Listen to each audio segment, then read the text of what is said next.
이 성공 예감 때문에 말이야. 어려운 경제 뉴스도 너무 잘 들려. 아이, 대화도 훨씬 더 풍성해지죠. 성공으로 가는 가장 경제적인 방법. KBS 1라디오 성공예감 김원장 전준입니다. 좋잖아요. 금융거래에서 발생할 수 있는 다양한 문제를 사례를 통해서 알아보고 주의사항 등에 대해서 살펴보겠습니다. 금융바로보기 금융감독원 금융민원실 이창훈 팀장님과 함께합니다. 어서 오세요. 네, 반갑습니다. 네, 오늘은 채권 추심 때문에 힘들어하는 분들이 도움을 받을 수 있는 대처 방법을 소개해 주신다고요? 채권 추심 말이 어렵습니다. 그죠? 우리말로 하면 빚 받아내는 거? 빚진 거 받아내는 거 이 정도 할까요? 그죠? 네, 물론 그런 것도 포함이 되고요. 채권 추심은 채무자에 대한 소재 파악이나 재산 조사, 채권에 대한 변제 요구, 그리고 채무자로부터의 변제 수령 등 채권 만족을 얻기 위해서 하는 모든 일체의 행위라고 보시면 됩니다. 네. 저희가 불법 채권 추심은 퀴즈로 드린 적도 있어요. 프로그램에서. 실제로 불법 채권 추심 문제 어느 정도나 일어나고 있나요? 네, 저희 금융감독원에 들어오는 은행하고 이금융권 민원 중에 가장 큰 비중을 차지하는 것이 채권 추심 관련 민원입니다. 2014년 중에 대략 한 1,900건 정도가 접수가 되었습니다. 네, 채권을 회수해야 하는 입장에서도 답답하겠지만 채무를 상환하고 싶어도 상황이 안 돼서 어려움을 겪는 분들도 계실 텐데요. 조정 절차 같은 걸 걸치게 되나요? 아니면 어떤가요? 네, 채권 추심으로 인해서 피해를 입고 있다는 사람들이 많아지면서 2009년도에 채권의 공정한 추심에 관한 법률이 제정되어 양쪽의 이해관계를 조정을 하고 있습니다. 금융감독원에서도 같은 해에 채권 추심 업무 가이드라인을 마련해서 불법 채권 추심으로부터 채무자를 보호하고 있습니다. 네, 어떤 경우를 불법 채권 추심으로 보나요? 첫 번째는 채무자 또는 관계인을 폭행하거나 협박하고 감금하거나 위력을 사용하는 경우가 있고요. 정당한 사유 없이 반복적으로 야간에 특히 이제 밤 9시부터 아침 8시 사이에 방문을 한다거나 말이나 글, 음향을 이용해서 공포심을 주거나 불안감을 유발하는 경우입니다. 그리고 채무자 외의 사람에게 채무에 관해서 이 사람이 이렇다 저렇다 거짓 사실을 유포하는 경우도 불법 채권 추심에 들어간다고 볼 수 있습니다. 네. 채무자 외의 사람이라고 하면 예를 들어서 가족에게 그런 이야기를 해도 협박으로 받아들일 수 있는 건가요? 네, 그렇죠. 채무를 변제할 법률상 의무가 없는 사람에게 대신해서 갚으라고 반복적으로 요구를 하거나 불안감을 유발하는 경우가 불법에 해당이 되고요. 채무자 또는 관계인의 신용정보나 개인정보를 누설하거나 채권 추심 목적 이외의 용도로 사용하는 경우도 포함이 됩니다.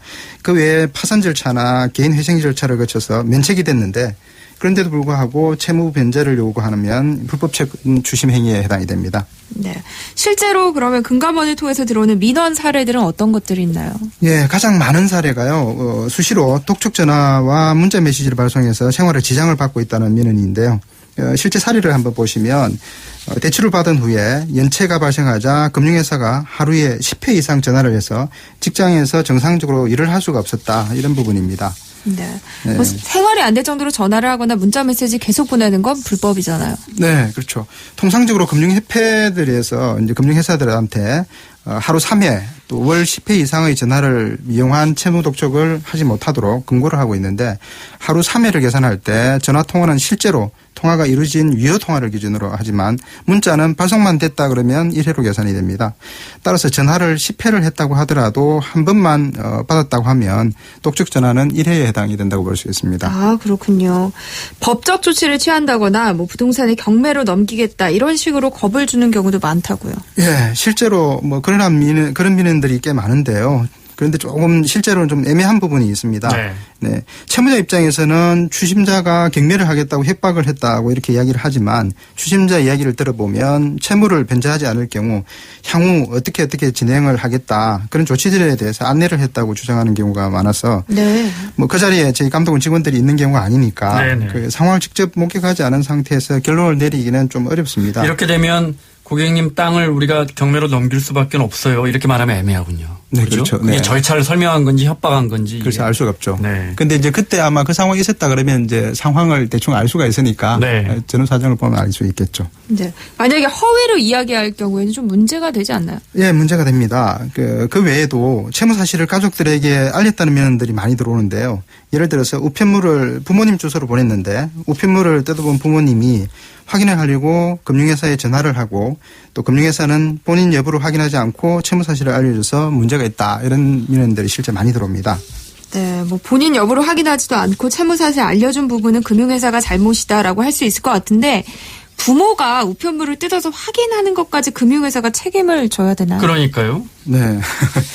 그 금융회사가 본인 여부를 확인하지 않고 채무 사실을 알려주는 것은 문제가 있습니다. 그렇지만 금융회사가 우편물을 부모님 주소로 보낸 데는 채무자가 우편물 수령지를 변경하지 않은 책임이 있을 것으로 네, 봅니다. 그렇죠. 네. 그리고 금융회사가 우편물을 발송할 때 엽서 형태로 보내 다른 사람들이 개봉하지 않고도 그 내용을 알 수 있도록 한 경우가 아니면 금융회사에 대해서 책임을 묻기는 좀 어렵다고 보입니다. 그럴 것 같아요. 네. 실제 형법 등에 따르면 우편물을 정당한 사유 없이 개봉하게 되면 처벌을 받을 수 있도록 되어 있기 때문입니다. 만약에 금융회사가 채무자의 주소지가 아니라 그 부모님이 거주하고 계시는 주소지 또 형제 자매가 있는 주소지를 알아내서 의도적으로 추심 관련 우편물을 보냈다든지 금융회사가 아니라 채권 추심 담당자 개인이 채권 추심 우편물을 보냈다면 부당한 채권 추심에 해당될 수가 있습니다. 네. 만약에 예를 들어서 우편물로 채무 상환 안내장을 보냈는데 부모님이 이제 채무 상환을 확인하게 된 거죠. 그래서 대신 갚겠다 이렇게 할 수도 있잖아요. 이런 경우에는 금융회사의 책임이 있을까요? 네, 실제 그런 경우가 발생하고 있는데요. 부모님이 전화를 해서 자녀 채무에 대해서 알려달라고 했을 때 금융회사가 알려주게 되면 신용정보보호법 위반이 됩니다. 자녀라고 하더라도 부모님과 별도의 신용정보 주체이기 때문인데요. 따라서 자녀의 동의를 받아야 신용정보를 알려줄 수가 있습니다. 그리고 자녀의 동의를 받았다면 부모님이 대신 상환할 수가 있겠는데요. 그런데 금융회사가 부모님에게 대신 상환하도록 강요를 한다거나 해살론 등 대출을 받아서 변제토록 했다 그러면 그건 불법 행위에 해당이 됩니다. 그러니까 부모님께 전화하는 것 자체가 그 채무 사실을 알리는 것 자체도 불법이지만 당연히 어머니한테 어머니 좀 대신 갚으세요. 아드님 이러면 좀 곤란해집니다. 이렇게 하는 것 추심 자체가 잘못된 거군요. 네, 그렇죠. 네. 간혹 드라마를 보면 집에 찾아와서 뭐 행패 부리는 장면 많이 나오잖아요. 사실 찾아가는 것만으로 충분히 위협적이라고 느낄 수 있을 것 같아요. 그런 네. 민원 많죠. 그렇죠. 사전 약속 없이 방문을 했다는 민원도 실제 많은데요. 추심인이 사전에 통지하지 않고 방문할 경우에 채무자는 그 자체로 공포감을 느끼게 될 겁니다. 아마. 네. 네. 그래서 금융감독원은 채권 추심 업무 가이드라인에서 전화나 우편 등을 통해 방문 계획을 사전에 알리도록 하고 있고요. 위반 행위가 드러날 경우에는 조치가 취해집니다.